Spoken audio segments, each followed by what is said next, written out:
said, and I'm quoting here, had a warm conversation with Mrs. Sushila Karki, Prime Minister of the interim government of Nepal, conveyed heartfelt condolences on the recent tragic loss of lives and reaffirmed India's steadfast support for her efforts to restore peace and stability.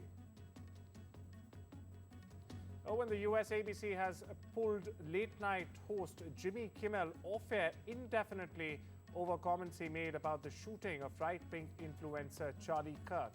The network, which Disney, by the way, owns, announced on Wednesday night that it would remove Kimmel's show from its schedule for the foreseeable future. Indefinitely is the word that the network has used. Donald Trump later called the move great news for America and congratulated the network for its courage in a social media post. We get you all the latest reactions, followed by my colleague Priyanka Deo unpacking this still escalating controversy. We hit some new lows over the weekend with the MAGA gang desperately trying to characterize this kid who murdered Charlie Kirk as anything other than one of them and doing everything they can to score political points from it. We're just about to walk in. Interestingly enough, they waited to pull the plug on this right as the studio audience was about to walk in. It wasn't like this morning or last night. They waited for everyone to come into work today, They didn't tell us what had happened. They just said that the show was canceled. Initially, my concern was, I hope everyone's okay, no one got injured. First, a way the nation is being divided is just the political polarization that has happened. Conservatives see Kimmel's remarks as part of a long-running trend in late-night shows skewing heavily left, targeting conservative figures and amplifying anti-MAGA narratives. They also view the suspension as evidence that conservative voices are underrepresented and vulnerable to bias. Now, liberals, on the other hand, are defending Kimmel as exercising free speech and political commentary, arguing that hosts have a right to criticize and critique public figures, especially in sensitive contexts. Both sides here have a point.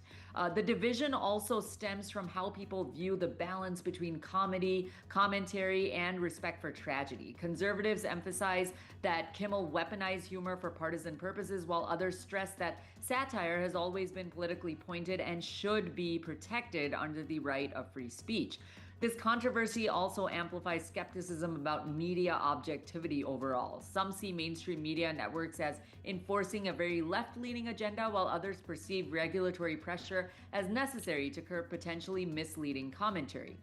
The other factor here is just the demographics of America. Younger audiences are actually very highly accustomed to highly opinionated late night programming and may see this as very normal, whereas older viewers may feel that shows have abandoned pure comedy for political messaging, which is true whether late night shows lean left or lean right. So this cultural expectation gap feeds further division.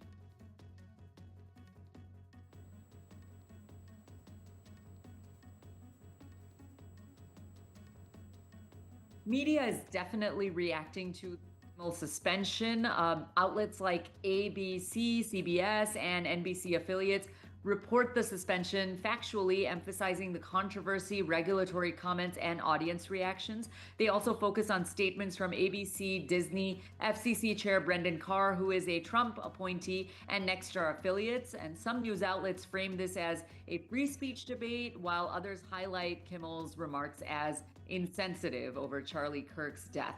Conservative-leaning outlets are using this incident to criticize and critique late-night hosts for a very left-leaning bias, for corporate overreach, and the chilling effect on political commentary. They argue that this demonstrates a pattern of liberal commentary going unchecked, while conservative viewpoints are often criticized or silenced. That's the root of their argument. Social media platforms like X and Threads have also erupted with debate over this incident. Hashtags criticizing Kimmel trend among conservative voices, while liberal commentators and citizens defend the host's right to satire. The discussion underscores just the broader polarization that has happened online. Some commentators are framing this as a turning point for comedy and media, and I agree with them, highlighting just how far political commentary has overtaken entertainment, pure comedy, just entertainment comedy in late night programming. Others warn that FCC involvement or corporate preemptions create a precedent for self-censorship as well. Stay with the U.S. where Tyler Robinson, the Utah man charged with assassinating Charlie Kirk, was afraid of being shot by police and agreed to surrender as long as it was done peacefully. The sheriff involved with taking him into custody has said. Now, Robinson appeared quiet and somber when he turned himself in with his parents last Thursday at the Washington County Sheriff's Office. Now, that came a day after Kirk was shot and killed at Utah Valley University, said Sheriff Nate Brooksby. Meanwhile, on Tuesday, prosecutors charged the 22-year-old Robinson with capital murder and also announced that they will seek the death penalty. Listen in. For a peaceful, gentle, comfortable transition for him to come out. Again, he knew he was going to get caught. He didn't want a big SWAT team hitting his parents' house or his apartment. He was truly fearful of being shot by law enforcement. So that the conditions were as relaxed and comfortable and almost to the point of, inviting. And if at the end of the day we accomplish him surrendering peacefully on his own, I'm gonna make some concessions to make that happen. Former U.S. President Barack Obama has addressed the recent killing of Charlie Kirk. He said that the country was, and I quote here, at an inflection point, but that political violence is not new. He also added that this has happened at certain periods in U.S. history or America's history. Obama furthermore said that despite history, political violence was anathema to what it means to be a democratic country. Now, the former president also explicitly denounced political violence, addressing the fatal attacks this year of Kirk and the Minnesota lawmaker Melissa Hortman. He called both incidents a tragedy and said Donald Trump had further divided the country rather than working to bring people together and making America great again, as he has been claiming. Meanwhile, a deadly tragedy has unraveled in Pennsylvania's York County. Viewers, 3 police officers were killed and 2 others critically injured in a shooting in the U.S. state of Pennsylvania. What were they doing while they were following up on a domestic-related investigation, authorities have said. Now, the incident occurred just after 2 p.m. when gunfire broke out. The suspected shooter has also been killed. State police, meanwhile, say the wounded officers are critical but in stable condition. Yes, Bob. This is an absolutely tragic and devastating day for York County and for the entire Commonwealth of Pennsylvania. We grieve for the loss of life for 3 precious souls who served this county, served this Commonwealth, and served this country. Across the English Channel in the UK, King Charles has praised President Donald Trump for his peace efforts at the United Kingdom's state dinner. He highlighted that the president, or Trump in this case, is committed to finding solutions to global conflicts. Now, the King also said that the US and UK are in fact standing together to support Ukraine amid the war with Russia, also acknowledging the other allies they are working with. Trump said to this, and the King, in fact, were seated next to each other at a 155-foot-long table at St. George's Hall, which also included U.S. officials such as Secretary of State Marco Rubio and Treasury Secretary Scott Bessent, and also top business leaders like media mogul Rupert Murdoch and Apple CEO Tim Cook. Here's what King Charles III said meanwhile. Our countries are working together in support of crucial diplomatic efforts, not least of which, Mr. President, is your own personal commitment to finding solutions to some of the world's most intractable conflicts in order to secure peace. When the Middle East, protesters dressed in white with blood representing hostages killed during the war in Gaza gathered near Israeli Prime Minister Benjamin Netanyahu's residence in Jerusalem Wednesday evening. Now, the protesters held a banner, as you see on your screens right now, reading "This is Sparta," a reference to Netanyahu's speech earlier in the week in which he referred to protesters as Super Sparta.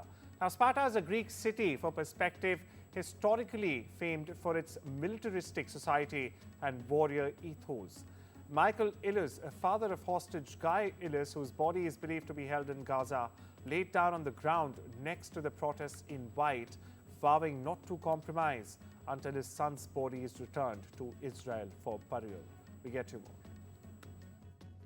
התחננתי, התחנפתי, הייתי ממלכתית, הייתי תוקפנית, התפללתי, וכך נלחמות כל המשפחות. ואיפה הממשלה הזאת?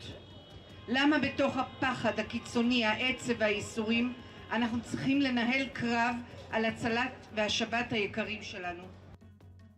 Pakistan and Saudi Arabia on Wednesday signed a new defense agreement under which the two sides said an attack on either of them would be considered, and I'm quoting here, an aggression against both.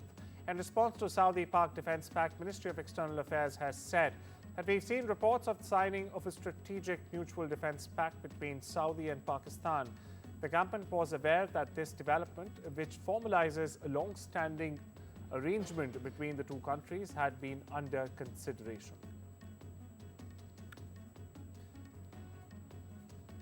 At a time when New Delhi is taking one step in dealing with US administration under President Donald Trump, the European Union has announced a new strategic agenda to raise bilateral relations with India to a higher level. Yes, this includes a range of areas, be it trade, be it technology, even defense, security, connectivity, and climate change, to name a few. India will start pilot projects in Venezuela in priority areas like agriculture, pharmaceuticals, and digital public infrastructure. Now, this is what officials in New Delhi conveyed to the Vice Minister for the Development of Information and Communication Technologies of Venezuela, who paid a 4-day visit to India. That wrapped up on the 17th. Over in Europe, Denmark is leading a military exercise with hundreds of troops from several European NATO members in Greenland. It's a maneuver that coincides with months of tensions over the Trump administration's desire for US jurisdiction over the vast Arctic territory.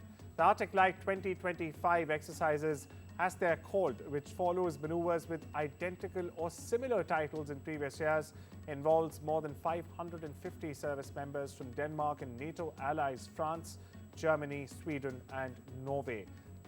On Wednesday, Danish, French, and German soldiers, in fact, trained infiltrating an enemy base by helicopter near the Kangerlussuaq in western Greenland. We get you more.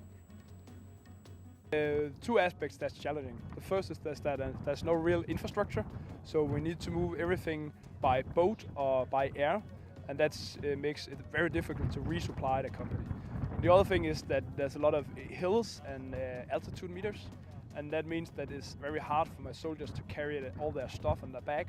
It takes a long time to move from A to B by foot. Hundreds of tourists stranded on their way to Machu Picchu queued on Wednesday morning, waiting for the noon train in Ollantaytambo, where they were left without an opportunity to visit Peru's landmark archaeological site. Now, while they waited for their turn to board a train inside, some 900 were still being evacuated from Aguas Calientes, the closest town to Machu Picchu. The company, by the way, operating the railroad, said later on Wednesday that it had restarted operations. Here's more. Nosotros teníamos tickets para hoy día. La agencia nos indicó que vayamos a la estación porque hay la posibilidad que de repente puede salir el tren, pero como lamentablemente no hay ninguna autoridad que defiende los intereses del turista, no van a haber trenes hoy día, parece. As time we slip into a short break, much more lined up on the other side. Don't you go anywhere.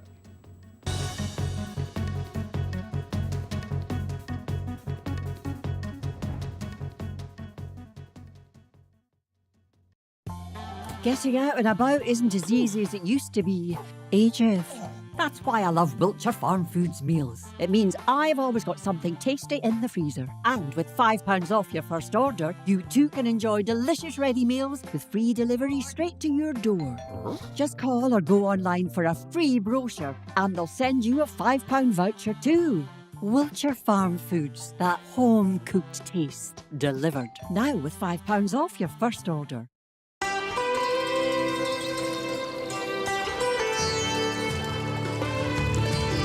Sometimes it's the little things that remind us of them.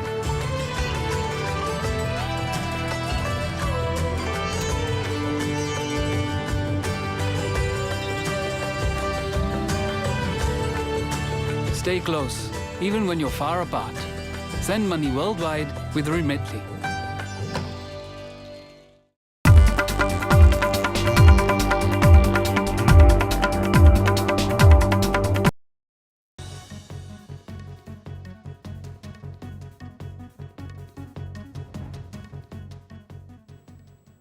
Welcome back. You're watching this Thursday edition of the World Report. We get you updates from the world of business, where it seems like a terrible time to build an electric vehicle plant in the United States. But Rivian automotive leaders say they're confident as the company starts long-delayed work on a $5 billion facility in Georgia. Now, the money-losing California-based company broke ground Tuesday east of Atlanta despite President Donald Trump's successful push to roll back the EV tax mandate. Starting September 30th, buyers will no longer qualify for savings of up to $7,500 per car. The Georgia plant, first announced in 2021, is the company's key to reaching profitability. Now the company makes the high-end R1T pickup trucks and the R1S SUV in Normal, Illinois, as well as the delivery vans for Amazon and other companies. Meanwhile, its truck prices start at $71,000. Casper. Not been something that has been without challenges. And so we've worked through those, and we wanted to be in a very strong position for this day. For when we start construction, these are not the kinds of things you start without having clear sight to be able to fully finish and launch. We stay with the U.S., where the Federal Reserve's first interest rate cut in nearly a year is poised to ripple across the European economy, fueling short-term market gains while also intensifying export headwinds, according to European policy analyst Philip Lausberg. The U.S. Federal Reserve, or the Fed as it's known, on Wednesday decided to lower the target range for the federal funds interest rate by 25 basis points to 4 to 4.25%. Now, it's the first rate cut since 2024 December, according to a statement by the Federal Open Market Committee, or the FOMC, the principal monetary policy-making body of the Federal Reserve System, after a policy meeting. Listen in.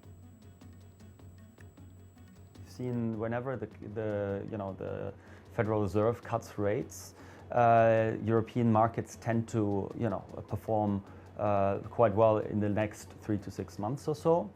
And this is because, first of all, you have more liquidity that can be invested, and at the same time, yields for US assets tend to go down. So it's for investors who are seeking higher profits, it makes sense to branch out to other markets, including, of course, the European market. According to a report, Major League Soccer's biggest star might be just sticking around. This as Lionel Messi is closing in on a multi-year contract extension with Inter Miami. As per the report, the sides are in the late stages of talks already, with merely minor matters left to be finalized.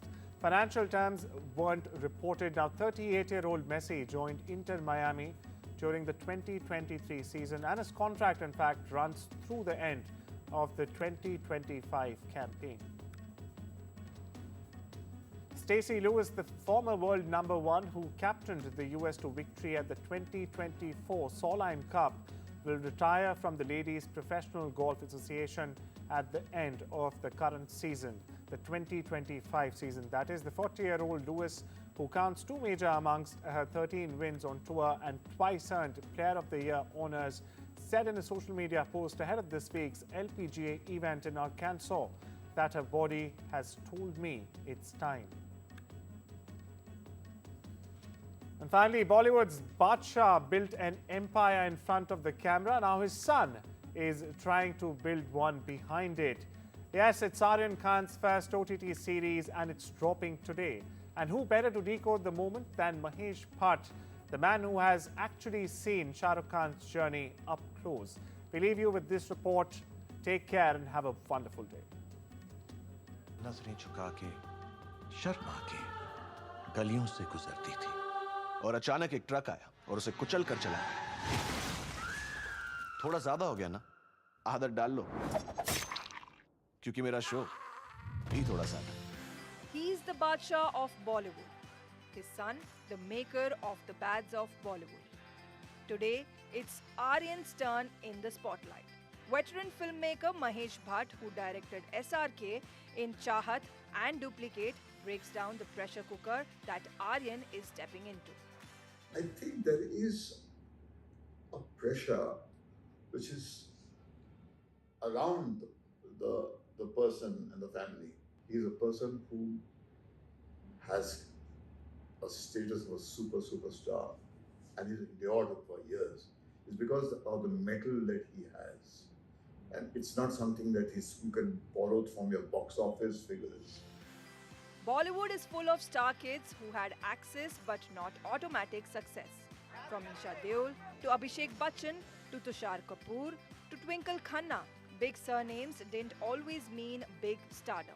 And Mahesh Bhatt says Aryan Khan's debut will be no different. He'll still have to face the industry's harshest reality. I think that home with him there must have given him, the child, all the kind of mental support system to go out and there and face one irreversible harsh truth which is applicable to all entertainers. All through time, this world hates failures and worships success. Aryan's series may mirror his own journey, but like Bhatt says, even with access and a famous surname, Bollywood's battlefield is brutal and the trolls don't spare anyone, not even Shah Rukh Khan's son. Anybody can come here and be embraced and rise to the dizzying height. He came from somewhere, just from Delhi with nothing but himself. So the child, if he has it, he will sparkle. Access is success. To get access is difficult, but that access doesn't guarantee you anything. Aryan Khan's The Bads of Bollywood streams now on Netflix. Will the Badshah's son sparkle? Bollywood's watching.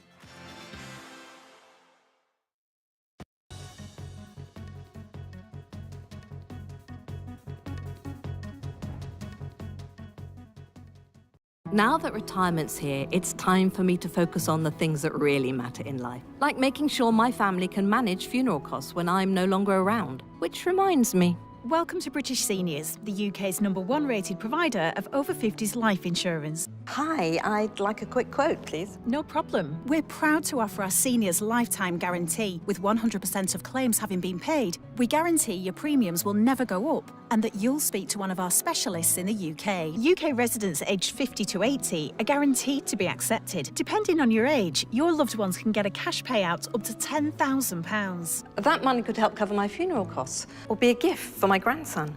I'll do it. Plus, when you sign up, you'll receive a £135 gift card and free 24/7 GP advice and health services. Be proud to protect your loved ones with British Seniors. To get a free life insurance quote today, call our UK team on 0800 881 5090 or visit britishseniors.co.uk. If Lubasi was your son, you'd do anything to stop his suffering. He's in agony because he has an eye infection called trachoma. It's often spread by flies, like these. If Lubasi was your son, you'd take him to the doctor. But his parents can't afford to get him the care he so desperately needs. You can. When you give £2 a month to Sightsavers, you can help save more children from agony like this and spare their parents the pain of watching their children suffer. Every month, you'll help our eye doctors get to some of the world's poorest and most remote villages. It's so simple to treat trachoma, but we urgently need your support to do it. So please call 0800 038 4920, text Site10 to 82727, or go to sightsavers.tv to give £2 a month to Sightsavers right now. Don't they grow up so fast? And sometimes the big life moments like a new home and a new school can be scary. Which reminds me, I don't want my family to worry about mortgage costs if the worst should happen. That's why I'm looking into smart family life insurance. Hi, I'd like a quick quote, please. OK, you can choose a benefit amount up to £750,000 depending on your age. If you're a UK resident aged 18 to 64, you can apply with just a few health and lifestyle questions. For £250,000 of cover, the price starts at just £14.77 a month. That's less than I thought. I could help my husband with the mortgage. Just like families, not all life insurance is the same. That's why we offer the Smart Family Guarantee. That's good to know. For even greater peace of mind, you'll also receive a 100% advance in the event of terminal illness and 10% cash back on your first year's premiums. That's the Smart Cashback. Plus, you'll also get your choice of a £125 gift card. To get a free quote today, call our specialist UK team on 0800 542 1775 or visit smartinsurance.co.uk. When we say we're standing on a piece of history, I really mean it. We're standing on the Indian Navy's newest warship. She's called INS Udaygiri, and the reason why this is a piece of history is because for the first time the Indian Navy isn't just inducting this particular ship but two ships of this kind. For the first time ever, two big warships are being commissioned into service together. Now if that isn't history, what is? The Indian Navy, an incredible service, a navy that is respected the world over, welcomes these two beautiful ships into service today. And we are so honored, Vishnu and I. How lucky are we to have the commanding officers of both those ships standing with us here today? That's right, on Control All Defense, Captain Robin Chakravarti of INS Himgiri and Captain Vikas Sood of INS Udaygiri, the two newest warships, the pinnacle of warship construction. Incredibly proud day, Vishnu. No, I remember, about 25 odd years back, Shiv, I was lucky enough to get on INS Delhi. And she was a stunning warship, still is. But you see that evolution over the decades to something like this, and to think that this design is entirely Indian, it's been built to an Indian requirement. First up, gentlemen, and Commodore, let me ask you first. You must be incredibly proud about this commissioning command. Tell us what that feels like for you. We're standing on your ship right now. Yeah, so it's an amazing feeling, I would say, because commissioning is like first of its kind. You set the traditions, you set the tone for the next 30 to 40 years of commission time. So it's a great honor that is bestowed. Rajasthan is history, culture and much more. And I have been reporting on all things royal for more than 25 years. The colors, the culture and the complexities of the Northeast is different from the rest of the country. I have been bringing the Northeast closer to the capital for over 15 years. Madhya Pradesh is the heart of India, and I have been capturing its every beat for over 10 years, covering the corridors of power, what is said, what is left unsaid, and what it actually means for you and me. I have it all covered. Kashmir is often called paradise on earth, a region that has been in a state of flux from conflict to India's crowning glory. I have been reporting and decoding Jammu and Kashmir for last 3 decades. When facts are fragmented, we put the pieces together. Where power collides with truth, we are there. Behind me is that massive security arrangements that are in place. Behind fractured boundaries, we clear the fog of war. Fault Lines with Gauri Dwivedi, only on NDTV World. In today's interconnected world, India's voice is more crucial than ever. When India speaks, the world listens.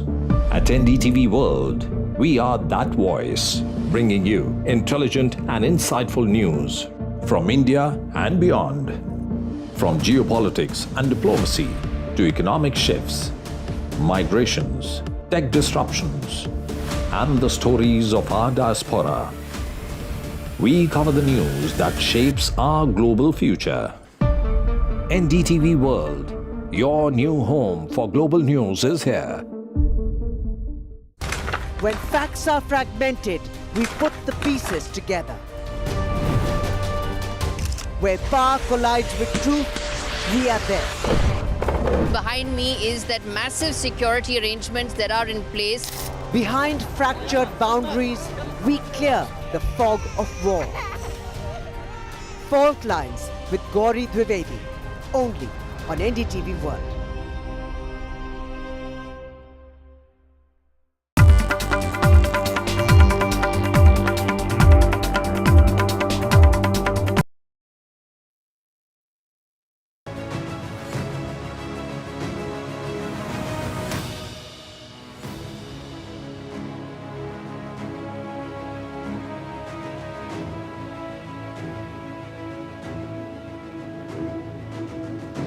Hello and welcome. You're watching another episode of Fault Lines. I'm Gauri Dwivedi. Let's get you the big stories that we are tracking this week.